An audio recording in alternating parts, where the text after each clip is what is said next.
Is Aquaman a movie that needed to be made? Better question, is it worth seeing? Let's find out together. Grab your swim trunks because we're going deep inside Aquaman.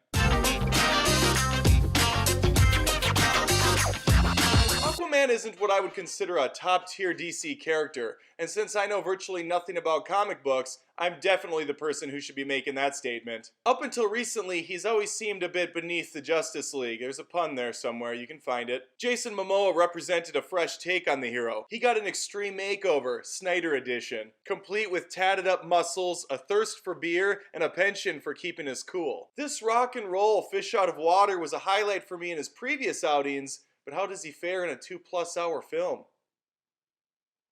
Fine. He's perfectly likable with his expanded screen time, although there isn't a whole lot of emotion required of him. He works in the same vein as a Schwarzenegger or a Statham, meaning he kicks a lot of ass, spouts one-liners, looks at the camera and winks, and goes back and diddles the hot female. Speaking of, we have Mera, played by Amber Heard, a fiery redhead who will join Arthur, aka Aquaman, on his adventure. She doesn't really work at all for me, outside of her beautiful, ridiculous outfit they put her in. She's kind of like Olivia Munn in X-Men Apoca shit, where that outfit is so ridiculous and she looks completely out of place compared to everybody else.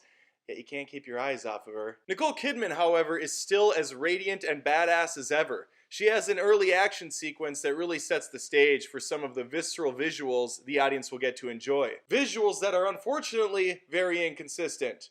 And that word can carry on over this entire film. That should really be our word of the day. Inconsistent. William Dafoe and Dolph Lundgren are present. Really all I can say about them. They show up, they do their job, fine. The same could be said for one of the villains. There are two at least. Patrick Wilson being the main one. Remarkably unremarkable, then there's Manta, who has an acceptable backstory and a reason for hunting our hero, but this storyline is ultimately too much for one picture. It's almost if director James Wan wasn't sure if he was going to get another chance to make one of these Aquaman movies, so he decided to go for broke and put every kind of genre he wanted to see this character in inside this one picture. Let's talk about the story. This movie contains a trilogy's worth of information. We have threads about Arthur's dad waiting at his lighthouse for his estranged lover to return. We watch as he sadly gazes out to the fake ocean at the edge of a green screen, just waiting for the return of his wife. This is a movie that takes place prominently in water.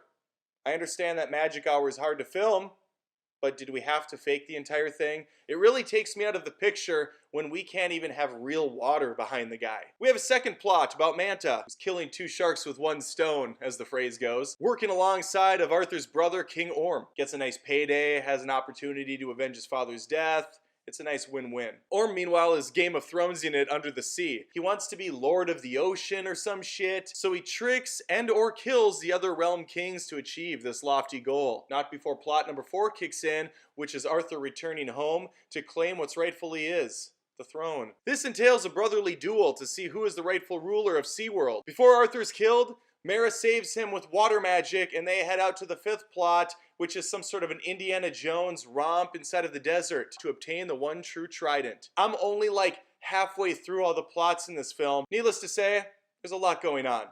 But how does it look? Aquaman is certainly an entertaining picture. One full of awesome action, a few comedic moments that work, some beautiful imagery, and one of the shittiest soundtracks I've ever heard in quite some time. It really does feel like 5 or 6 different movies, jam-packed into one disjointed adventure. At its best, Aquaman looks and sounds like Thor Ragnarok, complete with a rainbow bridge and drum-playing octopus. At its worst, it's an ugly chroma key, jumping out the side of a plane into the desert to the sounds of Pitbull ruining a song by Toto. During an early lighthouse scene, we have music akin to The Gladiator. Later, we're dropped plumb in the middle of a rom-com, where Mera's seen at a fountain making a full-blown fish festival for a little girl. All she did was wave her hand, nonchalantly. We have dolphins spraying water, there's all sorts of musical effects going on. She doesn't even seem to notice anymore, she's just looking off. Later, she extracts water from a person who's almost dead, and it takes every single part of her being to make this accomplishment. So, inconsistent. That's the word. Yet, because of all the spectacle and entertainment to be had, it will be forgivable to most. Hell, I love a Jackie Chan film as much as the next guy, probably even more. I celebrate his entire catalog, but I will admit that those movies are pretty much trash all around. Bad acting, bad story, bad cinematography usually. I'm only in it for the beautiful choreography and action, and Jackie Chan breaking every bone in his body to get the job done.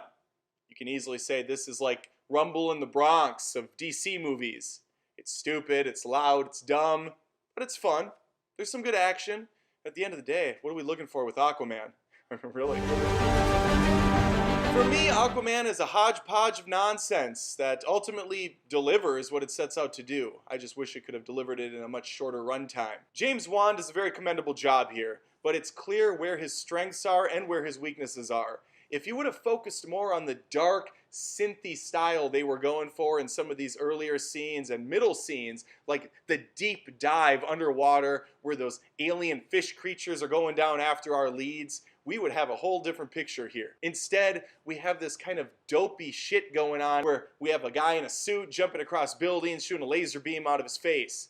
It just doesn't work in those moments. His Conjuring franchise, however, incredibly well done, and I'll gladly pay to watch more of those in the theaters. Aquaman, though, I think I'm good with one, but I have a feeling they're going to make more considering it made bank at the box office, so let's just focus in more. Let's laser in. It took Thor 3 movies to get it right. I think we can do it in 2 here.